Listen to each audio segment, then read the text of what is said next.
दोस्तों, हम सभी रोज भोजन करते हैं, लेकिन क्या आपने कभी सोचा है कि शास्त्र भोजन को इतना पवित्र क्यों मानते हैं?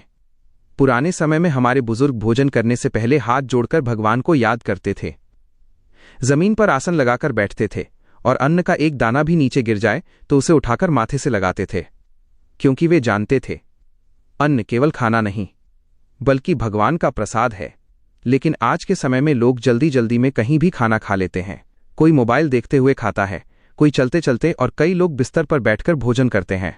शायद आपको ये सामान्य बात लगे, लेकिन गरुड़ पुराण और कई प्राचीन शास्त्रों में इसे अशुभ बताया गया है। कहते हैं, जो व्यक्ति रोज बिस्तर पर बैठकर भोजन करता है उसके घर में धीरे धीरे आलस्य, बीमारी और दरिद्रता आने लगती है। यहां तक कि कुछ शास्त्रों में तो ये भी लिखा है कि जहां अन्न का अपमान होता है वहां माता लक्ष्मी ज्यादा समय तक नहीं ठहरती। लेकिन आखिर ऐसा क्यों कहा गया है?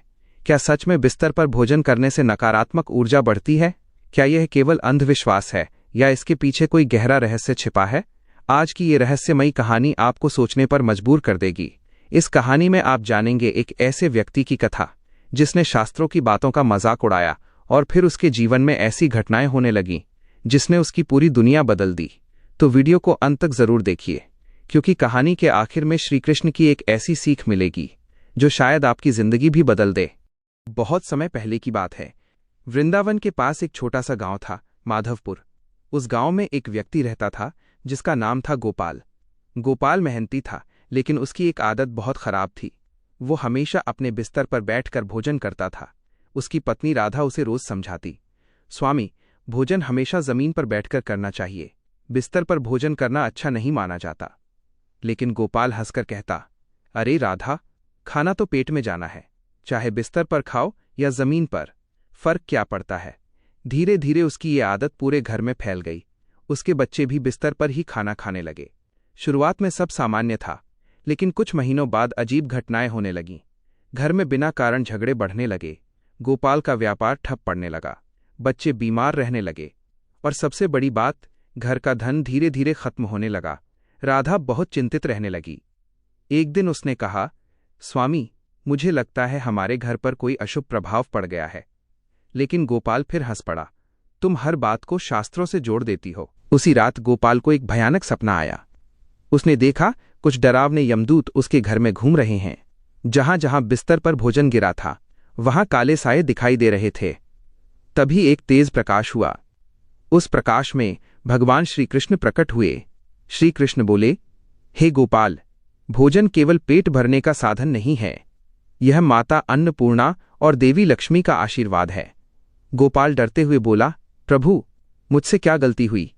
श्री कृष्ण बोले, जो व्यक्ति बिस्तर पर बैठकर भोजन करता है वो भोजन और विश्राम की पवित्रता को नष्ट करता है। बिस्तर विश्राम का स्थान है और भोजन यज्ञ के समान पवित्र कर्म। जब दोनों का अपमान होता है तब घर में नकारात्मक ऊर्जा प्रवेश करने लगती है। इतना कहकर श्रीकृष्ण अदृश्य हो गए। गोपाल अचानक डरकर जाग गया। उसका पूरा शरीर पसीने से भीगा हुआ था। अगले दिन सुबह होते ही गोपाल गांव के मंदिर पहुंचा। वहां एक वृद्ध संत बैठे थे। गोपाल ने सारी बात उन्हें बता दी। संत मुस्कुराए और बोले, वत्स, शास्त्रों में कहा गया है कि भोजन करते समय मन और स्थान दोनों शुद्ध होने चाहिए। बिस्तर पर भोजन करने से आलस्य बढ़ता है, मन अशांत होता है और धीरे धीरे व्यक्ति की सकारात्मक ऊर्जा कमजोर पड़ने लगती है। गोपाल बोला, गुरुदेव, अब मैं क्या करूं? संत बोले, आज से पूरे परिवार के साथ जमीन पर बैठकर भोजन करो। भोजन से पहले भगवान को याद करो और अन्न का सम्मान करो। गोपाल ने उसी दिन प्रण लिया। अब पूरा परिवार रोज जमीन पर आसन बिछाकर भोजन करने लगा। भोजन से पहले सब मिलकर कहते, अन्नदाता सुखी भव। धीरे धीरे घर का वातावरण बदलने लगा। झगड़े खत्म होने लगे, बच्चों की तबीयत सुधर गई, व्यापार फिर से चलने लगा। राधा खुश थी। एक दिन गोपाल बोला, मैंने जीवन में पहली बार समझा कि शास्त्र केवल नियम नहीं बल्कि जीवन को सही दिशा देने वाली शिक्षा है। कुछ समय बाद गांव में एक धनी व्यापारी आया। उसका नाम था सेठ धनराज। उसके पास बहुत धन था, लेकिन मन में घमंड भी बहुत था। वो हमेशा लोगों का मजाक उड़ाता। एक दिन उसने गोपाल को जमीन पर बैठकर भोजन करते देखा और हंसते हुए बोला, तुम लोग आज भी पुराने जमाने की बातें मानते हो।